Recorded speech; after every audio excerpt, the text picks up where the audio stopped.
All right, well, that is brand new. California Congressman Mike Garcia, along his wife and son on Tuesday, being sworn into Congress. He beat Democratic Assemblywoman Christy Smith in a runoff to fill the remainder of former Democratic Congresswoman Katie Hill's term, who resigned in a bit of disgrace. The special election was held in a swing district, which, while it was held by a Republican a while back, has been definitely trending Democrat. So will his big win serve as an indicator about whether or not Republicans can win back the swing seats they need to take a majority in November? Answer that question here is former Navy pilot and Congressman Mike Garcia. Welcome and congratulations, sir. Hey, thank you, Sean. Thanks for having me. Really appreciate it. You bet. All right, Congressman, I am a big believer in mechanics, that you need a strong ground game and you need strong data to back that up, so you know what houses to knock on, what voters to reach out to. How was your ground game, and how was the efforts that either the Trump campaign, the RNC, brought into your district crucial to your win, and what did you take away from that? Yeah, and I'm a big proponent of, you don't start a fight unless you intend to win it. So before we even launched in April of last year, I spent about 3 months looking at all the data, seeing what happened in the 2018 election. And, as a former naval aviator and as an aerospace businessman, a small business owner, I wasn't going to get into a political fray unless I really believed this was a winnable win.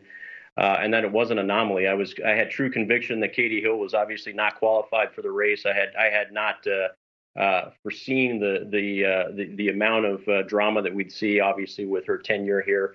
But look, we had all the right ingredients. It is, to your point, blocking and tackling. There's nothing cosmic about it. We had a strong grassroots campaign with an excellent ground game, fantastic team, and frankly, a district that was ready for leadership at the right time. Someone who was a political outsider who believes in low taxes and doing the right thing for small business owners. And that message resonated strongly, and to then combine it with the support of the state caucus, the GOP, the President of the United States, it became an unstoppable force and just a fantastic testimony of combined arms in a race that's extremely important to this country right now.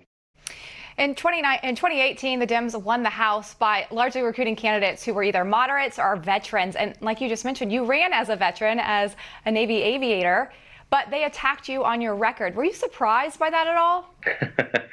I've learned to never be surprised in this profession, especially nowadays. It was extremely poor headwork by my opponent to come after me, to really denigrate and mock the aerospace industry and veterans in our district, and a district that's got a substantial amount of veterans in aerospace as the backbone of our economy. So I wasn't surprised by it. I was disappointed. It was, to me, a testimony of true colors. And when someone shows you their true colors, you believe it. And in this case, the district, the voters believed it. And this is truly a purple district that, they don't want to see the partisan politics and bickering.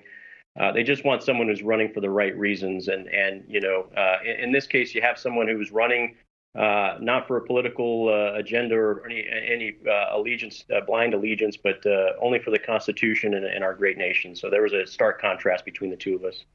Congressman, you mentioned you're in a purple district. You mentioned that people don't want to see partisanship. But at the end of the day, Hillary Clinton won that district by 7 points last time. President Trump needs to do well in there at the top of the ticket, probably to keep your chances for re-election in play. How important is the president's re-election campaign in your district? What does he need to do to win over your constituents?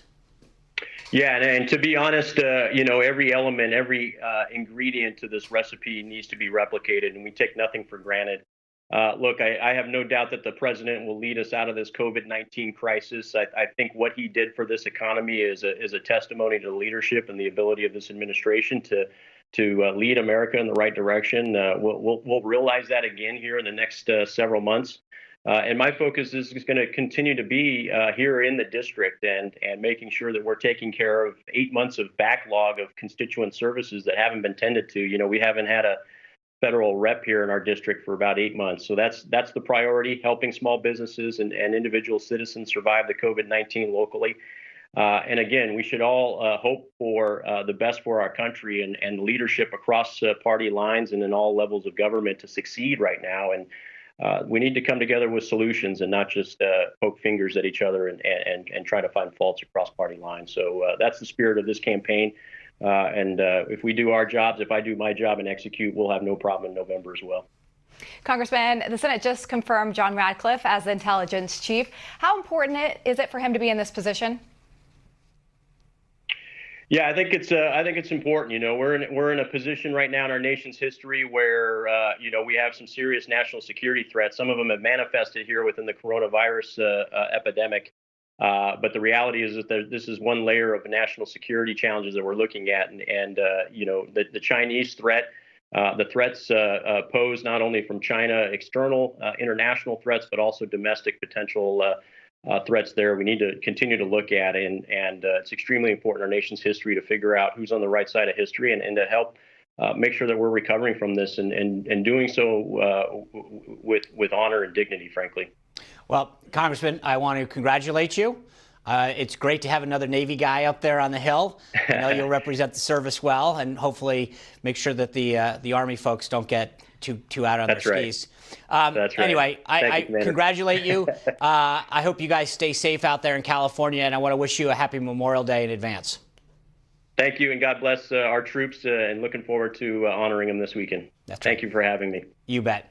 All right.